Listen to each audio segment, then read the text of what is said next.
Oi, pessoal, boa tarde. Bem-vindos a mais uma live da série Por Dentro dos Resultados, que é um projeto do InfoMoney em que a gente convida executivos de importantes companhias da Bolsa Brasileira para que eles possam falar sobre balanços e sobre perspectivas.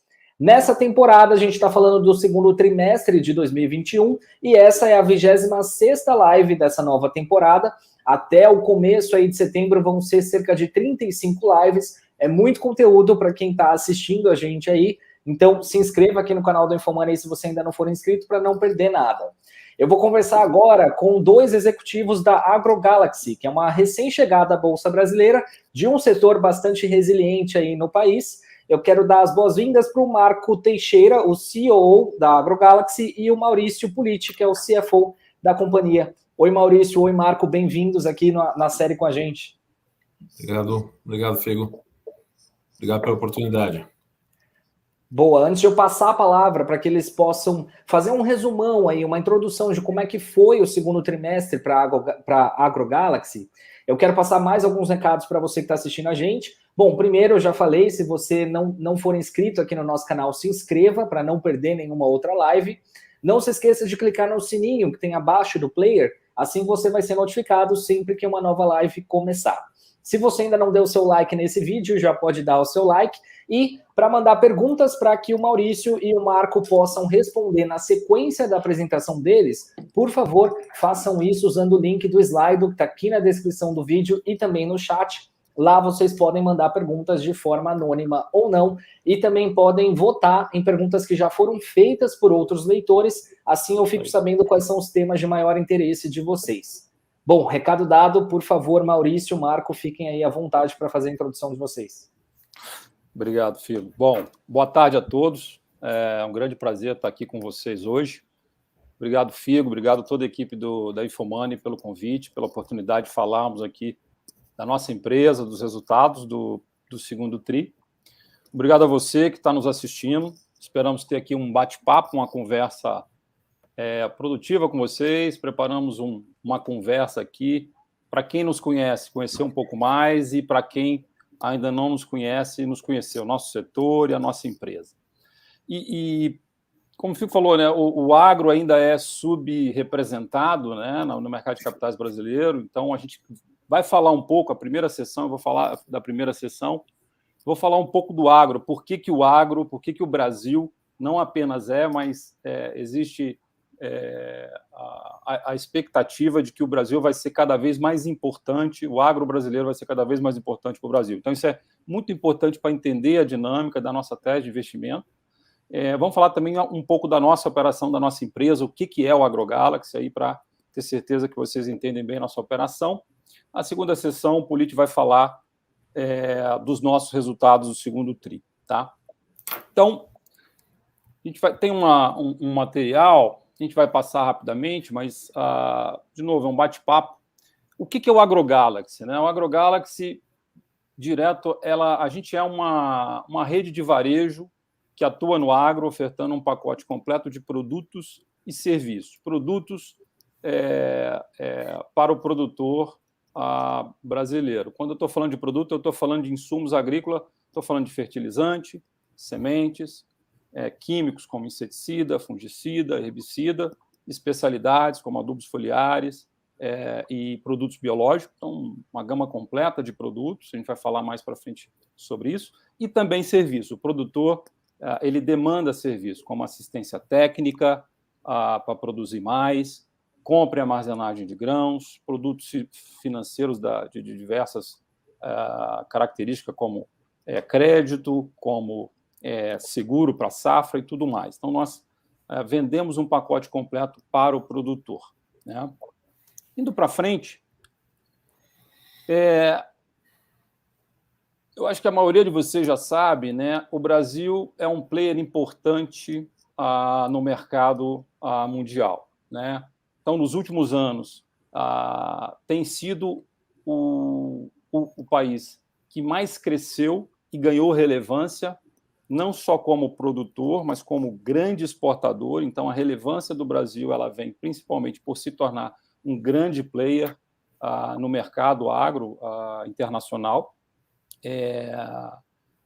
Então, ele está hoje, né, está atualmente entre os maiores produtores e exportadores das principais commodities agrícolas, né? Só para ter uma ideia, por exemplo, o Brasil produz quase 40% da soja e do café do mundo, né?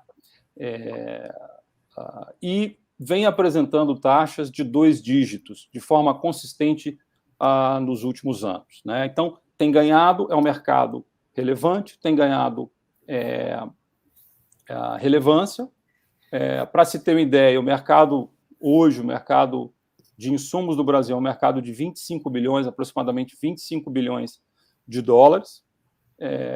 Para ter uma ideia da relevância desse mercado e da importância desse crescimento no mercado brasileiro, se a gente for comparar com o mercado americano, que é o maior mercado de insumos no mundo, o mercado americano vem tendo taxas decrescentes nos últimos anos. Então, o mercado brasileiro já é um mercado grande, crescendo a taxas de 2 dígitos, enquanto ao redor do mundo você não tem essa mesma performance. Então, o Brasil vem ganhando mais e mais relevância no mercado internacional. E o que é o mais importante para nós, né? O passado pode não representar o futuro.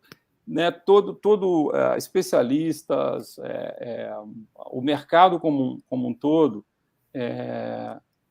acredita que o Brasil vai continuar essas taxas de crescimento relevantes e, na verdade, vai ser cada vez mais importante. Estima-se, por exemplo, que na próxima década o Brasil vai responder sozinho por mais de 40% do incremento da produção de grãos no mundo. Então, o Brasil, você tem... Qual é a relevância disso, né? Não é todo setor, não é todo segmento. Nós atendemos ao produtor rural, principalmente o produtor de grão, nós vamos falar um pouco desse nosso cliente. Mas você tem aí as próximas décadas, nós estamos no mercado, nós estamos no setor atendendo um cliente, né, que tem aí um crescimento, uma demanda para as próximas décadas garantida. Qual o setor, né, da economia no Brasil hoje que pode falar isso? Então, isso é super importante. E por que acontece isso, né? Por que o Brasil tem se tornado e o mercado internacional como um todo acredita que ele vai continuar sendo cada vez mais importante? Tem alguns fatores, a gente trouxe aqui, dividiu com vocês, não temos tempo limitado, então, mas algumas coisas relevantes. O produtor brasileiro típico, ele consome, né, ele coloca para a produção, em especial, vamos falar de soja e milho são as duas culturas de grão muito relevantes para o Brasil como exportador. Então, um produtor de soja típico brasileiro, por exemplo, ele consome, para fazer a produção dele de verão, algo como $600 por hectare, que é mais que o dobro que um típico produtor americano coloca, né? Por que isso? Nós somos clima mais quente, mais propenso à praga, tem uma questão de solo, em regiões um pouco precisa de mais preparo, mais calcário, mais pobre. Então, o nosso produtor, a cada hectare que a gente produz, que a gente planta no Brasil, a gente tem um consumo adicional comparando com outros mercados do mundo, mercado americano, mercado argentino, enfim. E ponto também muito relevante, no Brasil é possível você ter a segunda safra, que é a safra de inverno. Nosso inverno, nas regiões, não é frio, não congela como o mercado americano, que você não consegue produzir nada. Então, nós conseguimos ter a segunda safra, certamente alguns de vocês já ouviram falar, e quando a gente coloca essa segunda safra, esse dispêndio, esse investimento do produtor brasileiro em insumos, ele passa de $1.000 por hectare. Então, isso tudo acelera. De novo, para cada hectare que a gente cresce ou que a gente planta aqui, a gente tem um consumo, isso faz com que essa demanda de insumo ela seja tão relevante, esse mercado, esse setor de insumo, tenha um crescimento até acima do que se espera para o mercado de agro de uma maneira geral. Um outro fator importante para justificar essa relevância do Brasil. Espera-se, né, o Brasil, para fazer frente a essa expectativa, ele vai ter que aumentar a produtividade. Hoje o Brasil já é um case, nosso produtor brasileiro de soja, de milho, está entre as melhores produtividades do mundo, mas espera-se que essa produtividade cresça entre 25% a 30% nos próximos anos. Produtividade requer mais investimento. Então, além disso, você tem aí, então, uma necessidade normal de se buscar mais insumo, mais tecnologia, produtos de maior valor agregado que ajudem nessa produção. Então, esse para a gente, assim, alguns fatores para contextualizar para vocês a relevância e como é que esse negócio para frente vai acontecer. O Brasil vai continuar sendo cada vez mais importante. Se a gente for para frente, então vamos falar agora do que esse, né, claramente, desse setor. É um setor, vamos pegar aqueles 25 bilhões, aproximadamente 110, está cada vez mais difícil aí, conforme o câmbio do dia, mas vamos pegar que seja aí 110 bilhões esse mercado total. Como é que ele compõe, né, quando a gente pega aquela cesta de produtos, né, de insumos, fertilizante ainda é o principal, mais relevante insumo, 60 bilhões são comprados em fertilizantes, então é uma parcela importante. Depois você tem ao redor de 30 bi de químicos, inseticidas, fungicidas e herbicidas. Você tem 10 bi investido em sementes e aproximadamente pouco mais de 10 bi em especialidades, outros produtos, biológico, adubo foliar, entre outros produtos. Tá? Então, isso é a principal cesta que o nosso produtor típico brasileiro vai comprar para produzir. Do lado ali direito, a gente fala um pouco como é que esses produtos chegam no mercado. Isso é super relevante para a nossa operação. Aproximadamente 30% desse valor chega no produtor através, com venda direta através do fornecedor. Então, o fornecedor atende tipicamente muito grandes produtores rurais, áreas muito grandes. Os 70% restante é onde a gente atua, fica para cooperativas, revendas, o varejo, onde a gente está, onde o AgroGalaxy opera. Então, a gente está falando que o AgroGalaxy opera no mercado aí de aproximadamente 80 bi. Então, é assim que esse setor se organiza e acessa o mercado. Então, estamos no mercado grande, relevante, de mais de 80 bi. Quando a gente vai para frente, para a gente entender um pouco o que é o cliente, né, o nosso cliente.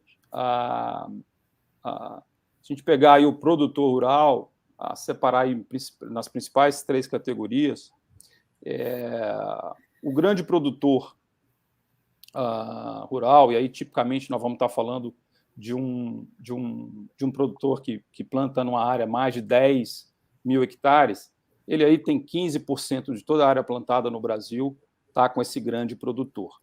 Mas o que nos interessa é exatamente aqueles 2 segmentos ali, que é o pequeno e médio, ou seja, é o produtor que está ali num tamanho entre 100 hectares até 10 mil hectares. Esse é o nosso foco, esse é o nosso grande objetivo como cliente, é o cliente que a gente naturalmente vai atender. E por quê? Porque tipicamente a demanda e a necessidade desse cliente.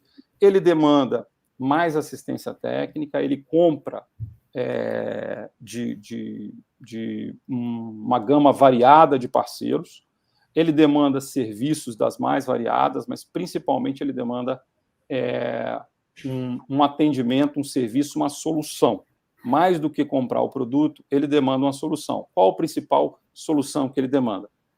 Que alguém auxilie ele a produzir mais. O grande objetivo do produtor é que ele produza uma saca a mais por hectare, 2 sacas a mais, e assim sucessivamente. É aí que nós entramos, é aí que nossa expertise, nosso modelo de negócio, ele é exatamente construído para entregar essa solução. Mais do que só o produto, é ofertar essa venda cada vez mais consultiva, cada vez embarcada com produtos e serviços, produtos de valor agregado, cada vez mais direcionado para a necessidade. A necessidade de um produtor no Cerrado é diferente da necessidade do Paraná, que é diferente do café em Minas. Então, a gente tem aí uma força de venda, especialistas, agrônomos formados exatamente para atender. Todo o nosso pacote, toda a nossa operação está exatamente montada para atender essas 2 categorias e, com isso, rentabilizar a nossa operação.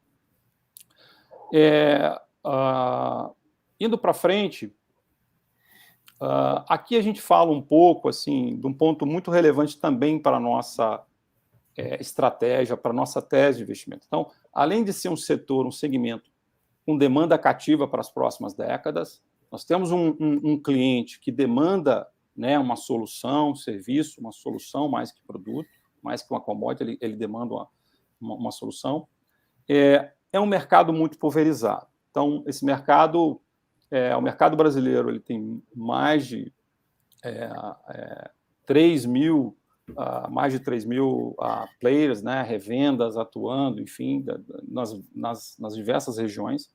Então, existe uma oportunidade de uma consolidação aqui que aconteceu em alguns outros mercados. E uma parte da nossa estratégia é ser ativo, continuar sendo ativo e ser um dos consolidadores do mercado. Nós acreditamos, né, nosso apetite para esse setor, nós acreditamos, nossos sócios, nossa equipe de gestão acredita no setor, acredita no nosso modelo de negócio e nós queremos continuar sendo um dos consolidadores. Aqui, a gente tem uma estratégia clara e aqui a gente tem alguns nomes, nós estamos no setor desde 2016, nós fizemos a primeira aquisição, mas estamos analisando e avaliando as targets muito antes disso, mas em 2016 nós fizemos a primeira aquisição com a Rural, de lá para cá a gente vem fazendo, implementando a nossa estratégia de aquisição. Nós acreditamos que nosso foco não é comprar empresas em dificuldade, mas é comprar empresas boas e transformá-las dentro do modelo, dentro do ecossistema AgroGalaxy, numa operação melhor. Então, nós temos aqui várias marcas fortes, são marcas que têm décadas no mercado, então tem uma história para contar.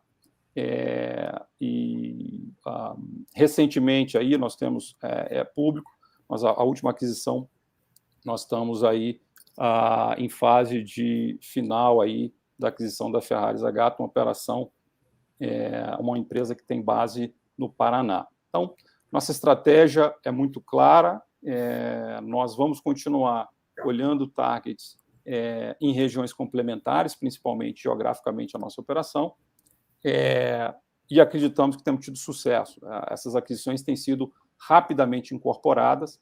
O fator importante da estratégia, além de escolher bem os targets, é fazer uma incorporação. Nós temos um modelo de incorporação, temos áreas e recursos dedicados especificamente para fazer essa incorporação. Acreditamos que temos tido sucesso.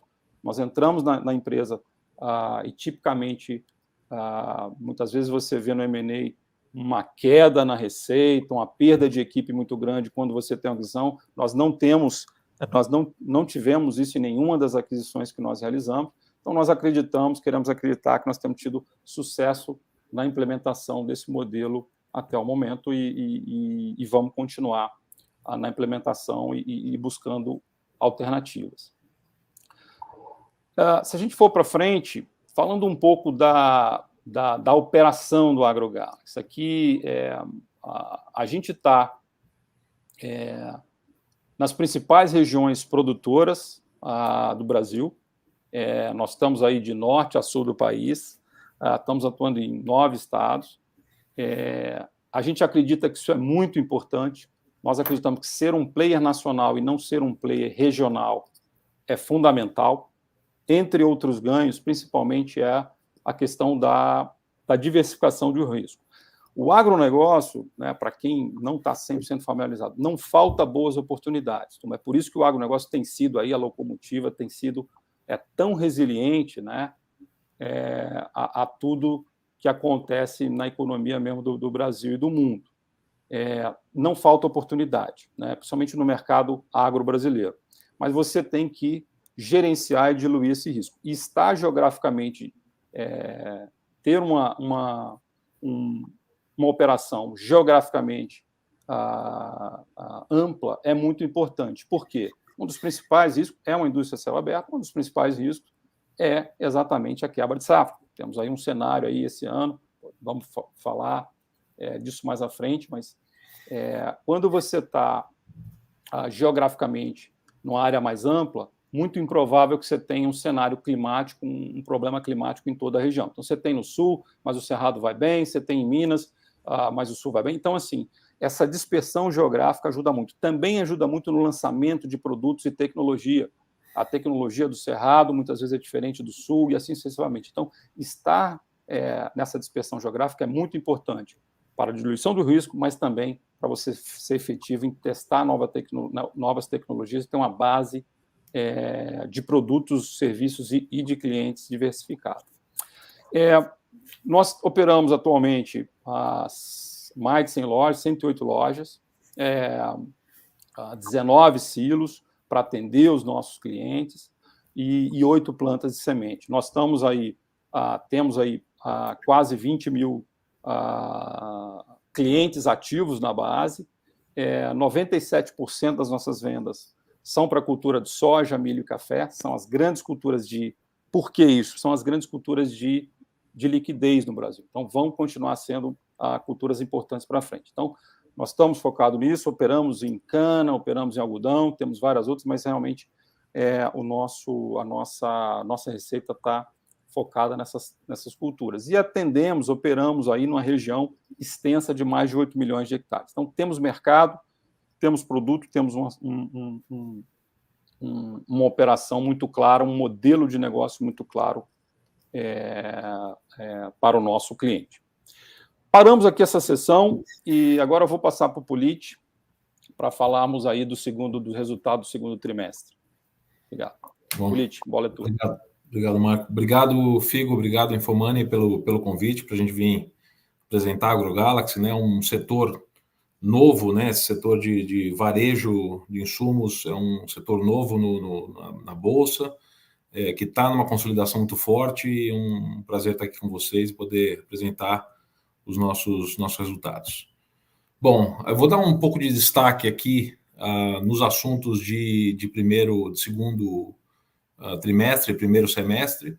A gente fechou agora em 1º de abril, né, no comecinho do segundo tri, a Boa Vista, né, então já tínhamos anunciado ano passado, o fechamento dela aconteceu em 1º de abril, trazendo aí 7 lojas para nossa operação.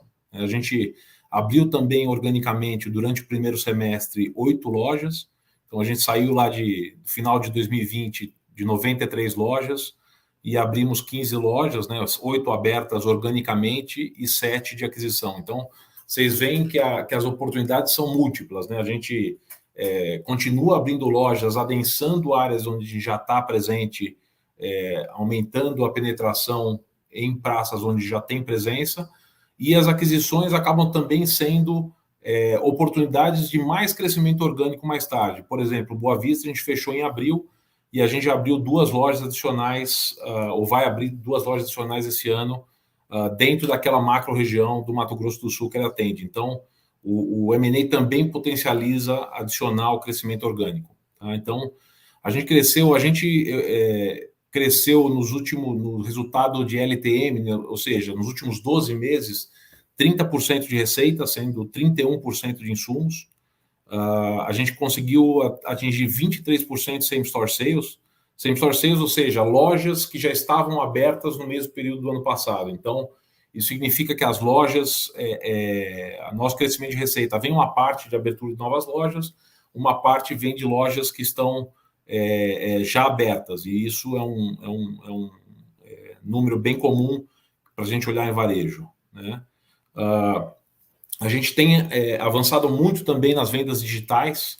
A gente fala que por meios digitais, tá? A gente não tem o objetivo de se tornar hoje um marketplace, ou os nossos processos estão sendo feitos via meios digitais. Então, a gente viu a oportunidade ano passado com a pandemia, assim como vários outros setores, de acelerar o nosso processo de digitalização, e a gente processou, desde que a gente lançou em outubro do ano passado, a nossa plataforma, que começou com um bot de WhatsApp e depois foi para um aplicativo, mais de 1 bilhão de vendas já foram processadas por meios digitais. Qual que é a vantagem disso? A gente está liberando o tempo de relacionamento do cliente com o nosso CTV, com o nosso vendedor, para as atividades mais corriqueiras e transacionais, por exemplo, mandar documento, fazer um agendamento de um embarque, fazer por meios digitais, e com isso ele está ganhando mais tempo para atender mais clientes, para ser mais profundo no atendimento dele. Tanto que por vendedor a gente aumentou no primeiro semestre quase 20% na receita por vendedor. Então ele está tendo mais tempo para atender os clientes. A gente aumentou também o EBITDA nos últimos 12 meses, base junho, para 67%. Então chegamos a quase 300 milhões, 295 milhões. O nosso ROIC atingiu 17%, então o nosso modelo é um modelo muito leve em ativos. Tá? A gente tem, as lojas são alugadas, nossos silos são alugados, todos por longo prazo, mas realmente o nosso investimento é em capital de giro, né? Contas a pagar, contas a receber, estoque, e a gente consegue um ROIC aqui, você vê que ela é muito mais leve do que os modelos tradicionais de outras empresas presentes no agro, com um ROIC muito mais parecido também com o varejo. A gente foi agraciado também com o selo Women on Board, ou seja, a gente é a primeira empresa no agro a ter esse selo. Nós temos, em vez de 2 mulheres no conselho, a gente tem 3 mulheres no conselho, sendo 2 delas independentes. Então, para a gente, essa diversidade de gênero é bastante importante e a gente está bastante feliz com esse achievement. A gente tem conseguido também aumentar bastante a penetração de biológicos e especialidades em geral. Isso é um foco não só pela margem, mas também pelo impacto ambiental que esses produtos, menor impacto ambiental que esses produtos têm. A gente fez a primeira campanha AgroGalaxy com todas essas marcas agora em junho. A gente chamou de junho biológico. A gente assinou a aquisição da Ferrari Zagato, né? Então isso vai ter closing ainda. A gente está no meio da diligência, que vai trazer mais 14 lojas no Paraná, complementa muito bem geograficamente ali a base de AgroSem que a gente já tinha naquela região. E a gente fez, obviamente, o nosso IPO, a gente está muito orgulhoso de estar aqui, no novo mercado, e está podendo trazer esse mercado agro, né, avançar para outros tipos de negócios dentro do agro, que não só os tradicionais que já existiam dentro da Bolsa. Acho que é importante, isso é um fator bem relevante para nós, que se entenda a sazonalidade do mundo, desse mundo de insumos agrícolas. Vocês veem que 27% mais ou menos das receitas de insumos acontecem no primeiro e no segundo tri, ou seja, na primeira metade do ano. Quase 3/4 das vendas acontecem na segunda metade do ano. Por que isso? Porque a safra de milho, a safra de soja, desculpa, que vai começar a ser plantada agora, né, a partir de setembro, ela acontece agora no segundo semestre. Então, setembro a gente começa, a partir de julho, agosto, começa a botar um pouco de fertilizante, depois vem as sementes, aí depois vem os químicos, depois as especialidades. Então, o faturamento realmente mais forte vem na segunda metade do ano. Isso faz com que o resultado, do ponto de vista de EBITDA, também aconteça muito mais fortemente na segunda metade do ano. Por quê? Porque você tem uma camada de receita menor no primeiro semestre, mas as suas despesas, elas estão lá, né? Você está pagando salário, você está pagando aluguel, e então realmente é desproporcional a geração de margem no segundo semestre comparado com o primeiro, tá? E isso nem todo mundo tem essa visibilidade. Aqui um pouco os números dos últimos anos, né? A gente veio de 52 lojas lá em 2017, e eu estou quebrando aqui um pouco por M&A e por orgânico, né? A gente tem os dois efeitos. Chegamos nas 108 lojas, a gente tem hoje quase 450 CTVs, que são todos eles agrônomos, tá? Então eles são ou técnicos de agronomia ou agrônomos, para dar esse atendimento técnico. Existem receituários agronômicos, né, quase como se fosse uma receita farmacêutica, né, que alguém está prescrevendo para você aplicar aquilo no teu campo, na tua lavoura. A gente já tem quase 19 mil clientes, e a gente chegou numa receita nos últimos 12 meses de 4,7 bi, sendo 1,7 bilhões de grão e 3 bi de insumos. Tá? Então, vocês veem que a nossa receita de insumos de 3 bi, a gente se coloca como um dos maiores do mercado, né? Então, dado esse crescimento grande que a gente tem tido, mas ainda 3 bi, comparado com aquele mercado de 110 bi, ainda é um mercado muito pulverizado, né? Mesmo se você comparar com os 80, que é um mercado endereçável, dado que você tem uma venda direta, ainda é um share muito pequeno comparado com o potencial que ele pode ter e comparado com outros mercados mais maduros, onde essa consolidação já aconteceu. Bom, gente, era o que eu tinha para... não, tenho mais um detalhe aqui, só para mostrar para vocês que a nossa alavancagem também, comparado com o mesmo período do ano passado, caiu de 3,6 para 2,7. A gente tem conseguido também, essa é uma sazonalidade onde a gente está se estocando para as vendas de safra agora, e aquele ponto que eu tinha falado das vendas por CTV, né, por representante de venda, que já está em 7,9 milhões ao ano, e no ano passado, há 3 anos atrás, era menos de 5,5. Então, a gente está conseguindo realmente trazer essa maior produtividade para o nosso CTV, tá bom? De novo, obrigado pela oportunidade, estamos disponíveis para perguntas aqui, Figo. Boa, obrigado, Maurício e Demoramos Marco. um pouquinho mais do que a gente tinha planejado, desculpa. Pois é, era isso que eu ia falar, não tem problema, a gente até ultrapassou um pouco o tempo que a gente geralmente faz nas lives, mas acho que como é uma empresa novata na Bolsa, e acho que as pessoas também tinham mais curiosidade em entender um pouco melhor como é que funciona o setor de vocês e a operação de vocês, acho que foi bem completinha. Antes da gente começar as perguntas, só avisando quem está assistindo a gente, passar um recado, na verdade, na divulgação, a gente tinha falado que o Vélez Pascoal, o CEO da AgroGalaxy, ia participar com a gente, ele teve um imprevisto, não conseguiu participar, mas o Marco e o Maurício aí fizeram aí a parte deles e foi super bem explicado, a gente não perdeu em conteúdo. Bom, eu queria começar fazendo uma primeira pergunta, eu já vi que chegaram algumas perguntas no slide, quem quer mandar as perguntas para o Marco e para o Maurício, façam isso através do link do slide, por favor.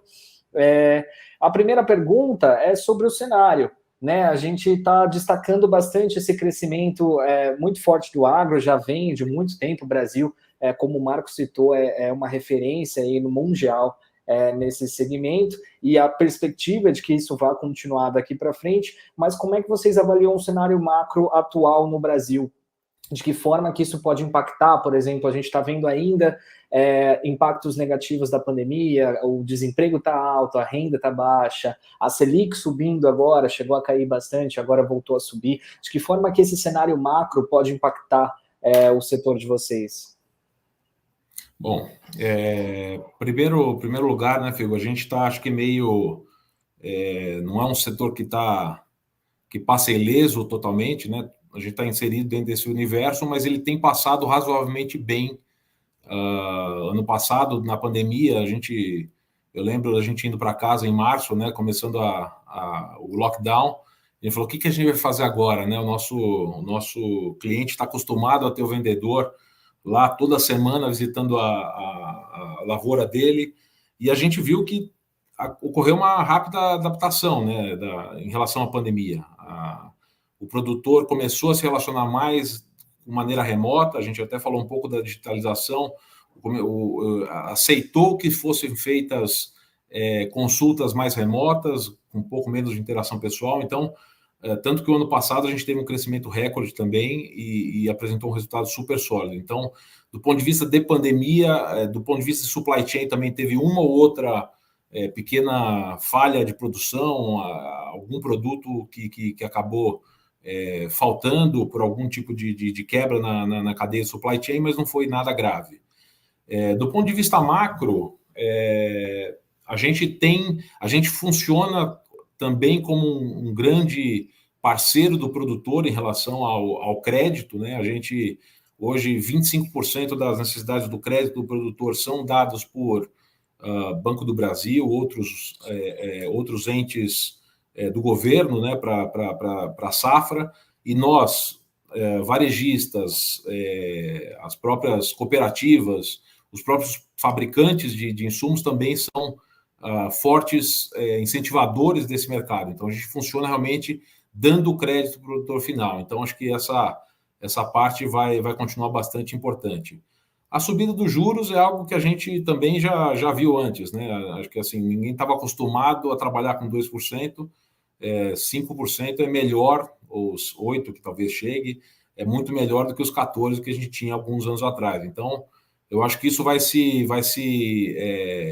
adaptar nos preços, nos custos, e obviamente que pode afetar o preço final para o produtor, né? Então, a gente vê os preços de commodity altos do jeito que estão. Eu acho que tem uma tendência, ou a gente não vê uma tendência rápida dessas commodities caírem tão rapidamente. Tá? Eu acrescentaria aí, assim, esse cenário, assim, o agronegócio ele obviamente está no ambiente Brasil, mas ele é um pouco desconectado dessas questões, obviamente impacta a todos nós. Mas por que eu estou falando isso? A rentabilidade do produtor até, né, nessas últimas 2 safras, ela está alta, espera-se que ela continue. Então, isso ajuda muito que a gente seja... Por isso é a resiliência do agro. O cenário interno pode estar complicado e tudo, mas o agro vai bem. Então, o setor de insumos tem ido bem, apesar de ter mostrado resiliência. A outra coisa nós não vendemos... Nosso produto não é um produto de consumo, ele é insumo. O produtor, na verdade, mesmo num cenário mais apertado de rentabilidade, que não é o caso, ele precisa plantar, ele precisa comprar o fertilizante, ele precisa comprar a semente, ele vai investir menos. No cenário que ele está tendo a rentabilidade do produtor em reais, do produtor brasileiro, com tudo que está acontecendo, está elevada, ele tende até a ter disposição e recursos para investir mais. Então, o que a gente tem visto no campo é o produtor vindo, investindo mais em tecnologia, uma semente melhor, um produto de maior valor agregado. Então, nós temos visto isso nos últimos anos e acreditamos que isso vai continuar. Tem alguns pontos de atenção, nós dependemos da cadeia de suprimento internacional para alguns produtos, nós estamos com ponto de atenção, não tem nenhuma ruptura, mas nós acompanhamos isso, certamente isso pode impactar. E nós monitoramos isso e temos a conversa com os fornecedores para que nós não tenhamos ruptura de produtos, mas isso é um ponto de atenção, sem dúvida nenhuma.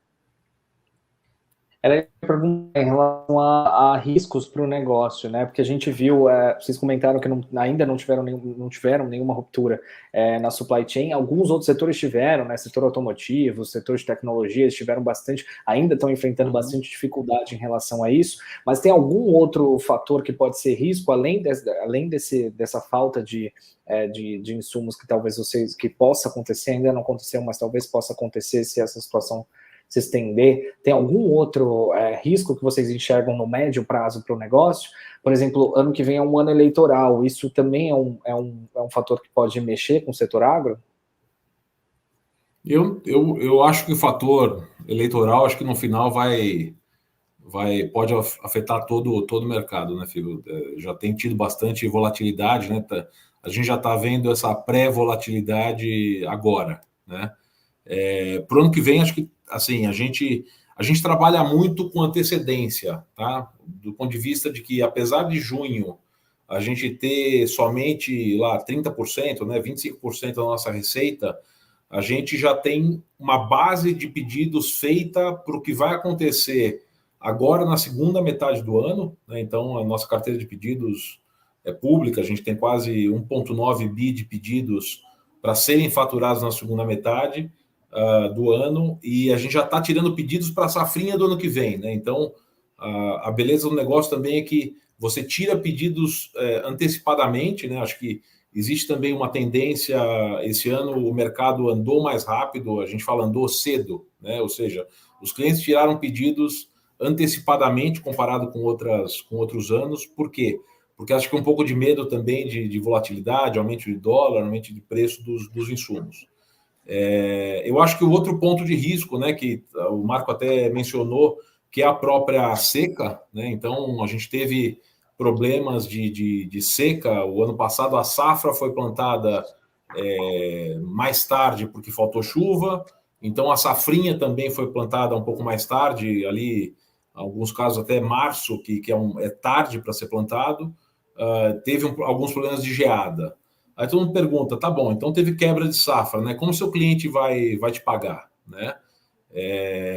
O nosso cliente está muito capitalizado, né? A gente tem realmente tiveram 2, 3 safras muito boas no passado, então nosso cliente quer continuar fazendo negócio com a gente, ele quer plantar a próxima safra que começa agora.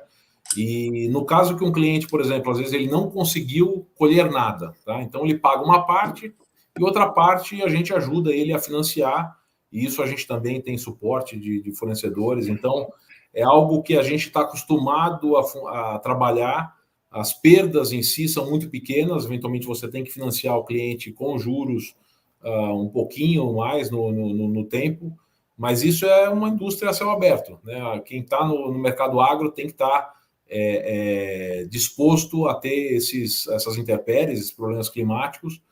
Então, acho que esse provavelmente é o maior risco, mas que está super controlado e que a gente sabe trabalhar muito bem, suportando o nosso cliente quando é necessário, dando suporte para ele, e com uma perda muito pequena e muito controlada, como aconteceu nos últimos anos. Então, a gente sabe como agir nesse caso. Boa, com isso você já respondeu uma das perguntas que a Lilian mandou no slide. A Lilian mandou outras perguntas também, eu vou tentar pegar as principais. Essa do clima foi uma que ela tinha feito e já está respondida. Uma outra, ela pede para vocês falarem sobre a parceria com a Alper. Como é que vai funcionar e por que foi feita. Tá.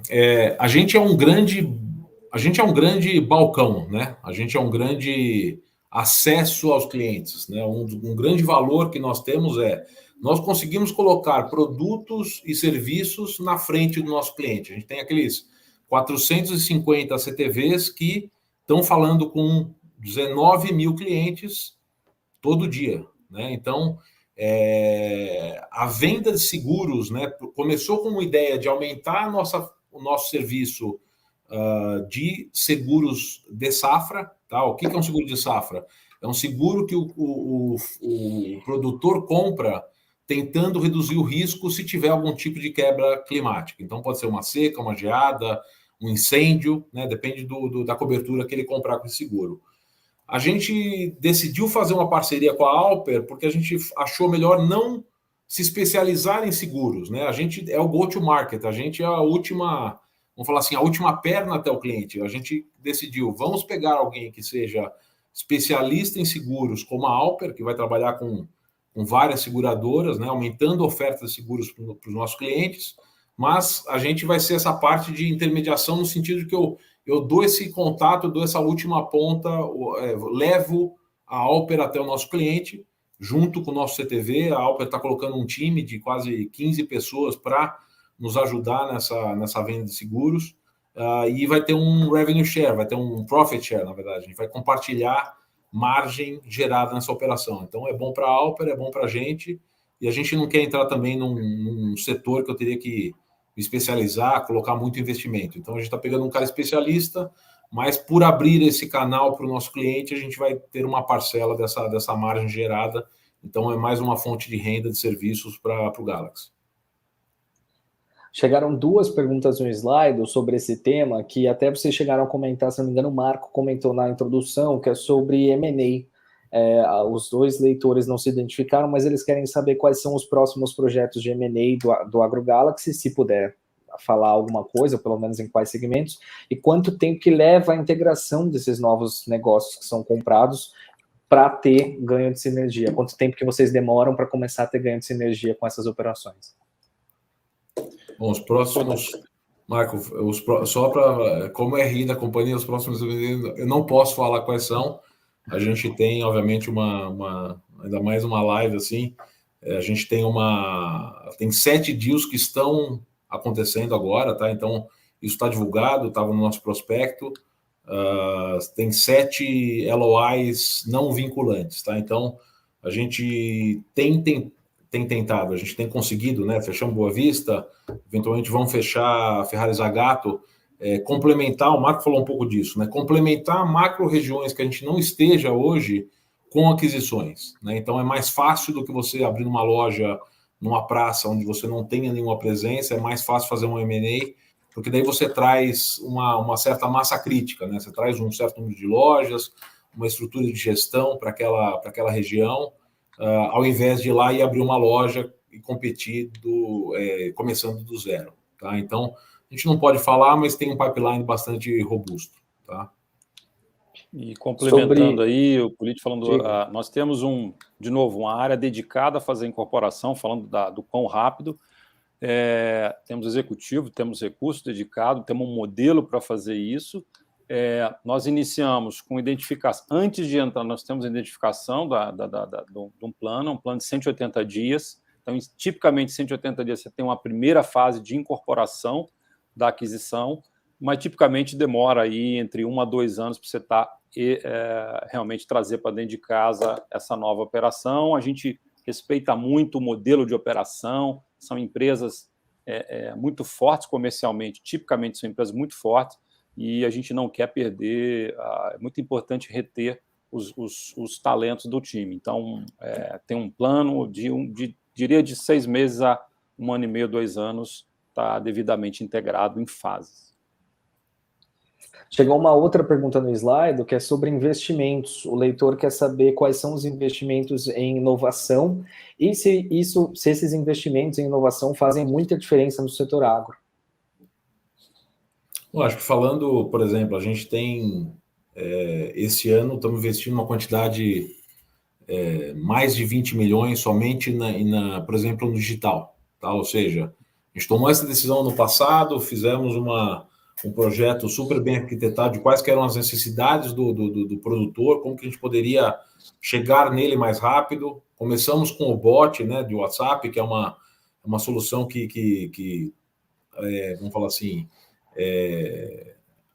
conseguiu direcionar uma grande parte dos assuntos cotidianos que ele tinha, mas depois a gente está evoluindo isso, né? Teve a primeira versão do aplicativo, segunda versão do aplicativo, ou seja, isso é um organismo vivo, tá? Então, em inovação, somente no digital, a gente está investindo mais de 20 milhões esse ano, tá? Por que a gente acha que é importante essa consolidação do mercado, né? Tem algumas empresas que não fazem 20 milhões no setor, né? Não fazem 20 milhões de margem no ano, tá? Então, realmente você conseguir ter um tamanho que te permita fazer esse investimento, por exemplo, é uma das razões porque a gente acha que ainda vai continuar acontecendo a consolidação do mercado no futuro. Tá? E não é só nisso, né, Marco? Talvez você possa outras inovações, né? Por exemplo, comercial, né? Nós falamos ontem disso. Então, adicionando o que o Politi comentou, assim, vamos falar de tecnologia no campo, né? Direcionada. A gente falou, o produtor quer e precisa produzir mais. Então, nós somos lançadores de tecnologia a cada safra.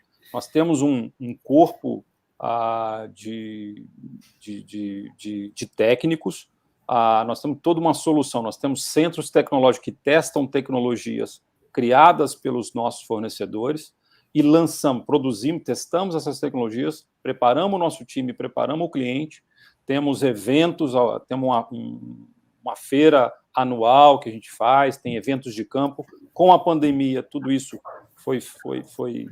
alteramos a dinâmica, mas a verdade é que nós lançamos tecnologia. Temos lançamento de fungicidas novas tecnologias em semente. Então, nós sempre estamos lançando nova tecnologia para o produtor, mais adequado para aquele cenário de praga, para aquela região. Então, a cada safra, o campo tem tecnologia.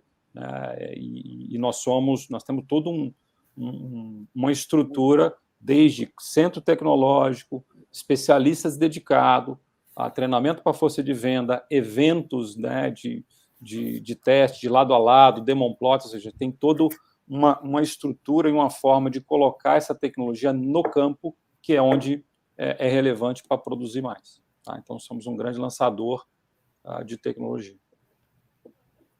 Boa. O Bernardo Freitas, ele quer que vocês comentem um pouco sobre a estratégia de operação em grãos, e aí ele pergunta se vocês pretendem entrar em outros nichos, como produzir ração animal, por exemplo.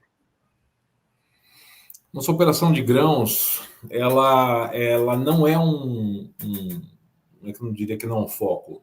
Ele é um complemento à nossa venda de insumos. Tá? Então, a gente sabe que a margem de grãos é bastante apertada, né? Ou seja, não é um business que traz a rentabilidade que a gente consegue, por exemplo, com insumos, mas se a gente não fizer operações de grãos, a gente também não consegue ofertar uma gama completa de serviços que o nosso cliente precisa. Então, por isso que a gente opera grãos. A gente tem um time bastante competente, que opera os silos muito bem. A gente opera em 2 tipos de operação de grãos, em barter e em originação. O barter é quando eu faço uma troca pelo valor de insumos que eu vendi, eu troco por uma certa quantidade de grãos a ser entregue no futuro. Tá? Então, isso me ajuda também a reduzir o meu risco de crédito. Eu posso, eventualmente, ir atrás desses grãos, se tiver algum tipo de desvio, por exemplo. E na originação, principalmente no sul, né, os clientes são menores, falta capacidade de estocagem. Quando o cliente colhe os grãos, ele deposita no nosso silo e vai fixar esse preço depois e a gente faz essa compra do grão, faz todo o tratamento e também faz a venda depois para trade. Então, a gente não tem nenhuma ideia hoje de estar em operação de ração, de esmagamento. A gente realmente faz os grãos de novo para complementar a nossa oferta de serviço para o cliente e para potencialmente reduzir o risco de crédito da carteira, mas não temos interesse hoje em entrar em produção de esmagamento ou de farelo. É isso. Boa, respondido então. Acho a gente já estourou um pouquinho o nosso tempo. Eu vou só. Tem algumas perguntas ainda importantes aqui no slide. Aí uma delas é sobre o leitor não se identificou, mas ele quer saber se vocês enfrentam algum tipo de resistência do produtor rural ao uso da tecnologia para compra. Vocês já falaram um pouco sobre serviços digitais, mas aí eu já emendo numa outra pergunta que tem aqui, que é em relação à abertura de lojas, que aí já é o contrário da digitalização. Se existe algum guidance para abertura de lojas e algum guidance para vendas online, venda digital. Bom, guidance de lojas, a gente tem o objetivo de abrir de 15 a 20 lojas por ano. Então, esse é mais ou menos o número que a gente... nossa capacidade de gestão, né? A gente poderia abrir mais, mas ele envolve contratar time, contratar equipe de gestor, a própria parte física da loja, né? Então, eu queria só colocar que a parte da loja física, ela não é competidora do digital, no sentido de que quando você fala de um varejo digital por exemplo, de um eletrônico hoje em dia, né? Você fala assim, estou em qualquer lugar do Brasil, compra um celular, vai chegar pelo correio, um Sedex vai chegar. Né? A nossa loja, ela é mais do que uma loja do ponto de vista de que ela não é hoje um lugar onde você vai e pega coisas do balcão. Tá? Ela não é uma loja que você sai com um carrinho, ela é muito mais um CD, ela é muito mais um lugar onde o produto está perto do cliente para quando ele precisar daquele produto ele seja entregue. Né? O cliente nem sempre está preparado na fazenda dele para ter químicos, ele não tem a licença para ter o químico na fazenda dele, só para aplicar. Existem problemas de assalto, onde ele não quer ter o produto na fazenda dele, porque ele pode ser assaltado. A gente tem segurança, monitoramento no nosso CD. Então, a venda ela pode acontecer digitalmente, mas o atendimento, né, esse atendimento final, ele vai necessariamente a sair de uma loja, que é um CD. Tá? Então, só para reiterar de que elas não competem uma com a outra. Eu ainda vou precisar ter esses pontos avançados, essas lojas que são também CDs e pontos de relacionamento com o cliente, para poder atender melhor o nosso cliente. Então, é uma estratégia omnicanal mesmo que a gente está fazendo. Legal. Chegou uma pergunta sobre dívida aqui no slide. O leitor quer saber se vocês vão conseguir pagar 86% da dívida bruta atual no curto prazo. A nossa dívida ela é de curto prazo, né? Porque até pelo própria natureza do negócio, né? Imagina que eu não tenho investimento de longo prazo, né? Não é que eu falo assim, construir algo, os investimentos em lojas são muito pequenos, né? Então elas geram aí investimento em uma loja de 500 mil a R$1 milhão. Então o nosso capex é muito pequeno, tá? Por que eu preciso de dívida? Para financiar capital de giro, né? Eu tenho contas a receber e contas a pagar. São ciclos aí de 6 meses, né? Ou seja, entre eu dar o insumo para o meu cliente e receber dele. E assim como eu tenho prazos de 6 meses para clientes, eu tenho prazos de fornecedor também. Então, a nossa necessidade de capital de giro no final são 80 dias. Tá? Então, sim, a gente tem tido um super sucesso em renovar as linhas bancárias, temos inclusive aumentado limites com taxas mais baixas do que a gente tinha no passado por ter se tornado AgroGalaxy. Então, sim, a gente está bastante tranquilo em relação a todas as renovações. Vocês tiveram que fazer algum tipo de renegociação de contrato? Você chegou a comentar que tem bastante coisa alugada, vocês não têm tantos ativos, boa parte são alugados. Vocês tiveram que renegociar algum contrato por conta de inflação, por conta de aumento em índices que reajustam alguns contratos? A gente tá sempre, isso sempre acontece, Figo. A gente Tem alguns contratos, por exemplo, que estavam em GPM, né? A gente está trazendo eles para IPCA, então isso é uma coisa que a gente faz frequentemente. Boa, para a gente fechar o nosso papo, chegaram aqui algumas perguntas, tanto no YouTube quanto no slide, que é sobre o desempenho na Bolsa, né? Vocês estão aí há cerca de um mês que vocês entraram, que vocês estrearam na B3. Houve até antes, era para ter entrado antes, se vocês tiveram um adiamento aí por conta das condições de mercado, se vocês puderem falar um pouco sobre isso, como é que foi essa estreia de vocês na Bolsa, até então atingiu a expectativa de vocês, como que vocês estão enxergando isso, e qual a possibilidade aí daqui para frente da gente ver talvez uma nova oferta, ou como vocês pretendem captar mais investidores para as ações do AgroGalaxy? Bom, acho que a gente ficou muito contente de ter conseguido fazer a oferta, né? A gente tinha tentado lá em março, realmente a gente tem uma avenida de crescimento gigantesca, né? Seja em novas lojas, você vê o nosso crescimento, que setor que cresce 30% ao ano, né? Então a gente tem conseguido fazer isso consistentemente nos últimos anos. Então o IPO foi uma gasolina que a gente injetou dentro da empresa para continuar esse crescimento. Então a gente está muito animado com os prospects, né? com a previsão dos próximos meses. Obviamente que a gente está aqui exatamente para isso, para trazer um pouco mais de informação e tentar explicar melhor o nosso negócio, que não é algo trivial, né? Muitas vezes eu tenho amigos que a gente conversa e ninguém imagina que existe esse mercado de varejo agrícola, né? Então, a gente pretende continuar contando nossa história, entregando os bons resultados, e isso eventualmente vai se transformar em preço de ação, né? Obviamente que a nossa ação caiu na bolsa, mas a gente tem um caminho aqui, um ano ótimo para ser feito, e a gente espera entregar os resultados e ganhar a confiança do mercado investidor. Boa, respondido. Então, queria agradecer Maurício Pulitti, o CFO do AgroGalaxy, e o Marco Teixeira, o CEO da empresa. Obrigado pelo tempo de vocês, por terem vindo aqui, por terem falado sobre como é que foi esse segundo trimestre aí para a companhia, e também por terem respondido todas as dúvidas que chegaram dos nossos leitores. Obrigado. Obrigado, Figo. Obrigado a todos. Boa tarde. Obrigado, Figo. Obrigado pela oportunidade. Esperamos voltar outras vezes.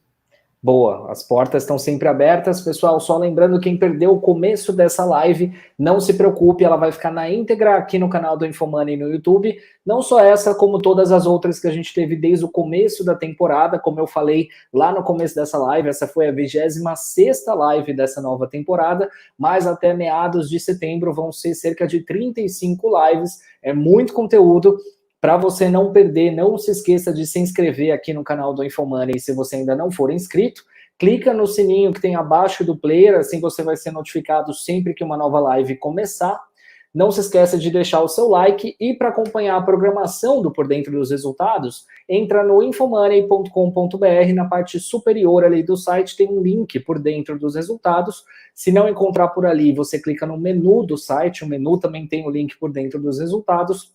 E aí lá você vai encontrar a programação completa de toda a temporada, toda essa nova temporada do Por Dentro dos Resultados. A gente ainda tem muita coisa pela frente nessa semana. Mais tarde, ainda hoje, eu vou fazer live com o pessoal da JSL.